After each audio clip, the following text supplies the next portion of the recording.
What and who is Trista Gupana? High school ako noon nung nangyari tong insidente na to.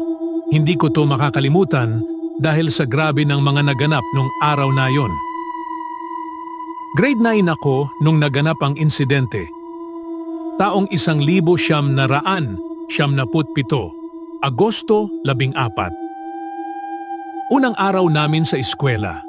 Medyo maliit lang yung school namin noon dahil maliit lang ang baryo. Isang palapag at 5 room lang ang available.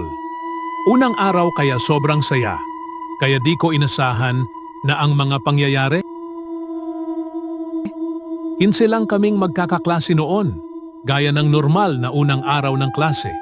Kailangan mong magpakilala at assigning sa mga upuan. Naging maayos ang mga unang nagpakilala habang ako ay nauutal sa hiya. Pero natapos ko naman. Ang pinakahuling nagpakilala ay si Trista.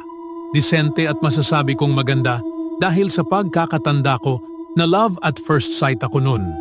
Mahiyain at hindi siya masyadong nagsasalita. Nagpakilala lang ng pangalan at hindi na umimik pa. Pinaupo na kami ni Sir De La Cruz, advisor namin. At swerteng natabi sa akin si Trista. Ikala ng araw ay hindi siya pumasok sa di malamang kadahilanan. Marahil ay nahihiya o di kaya crush niya din ako?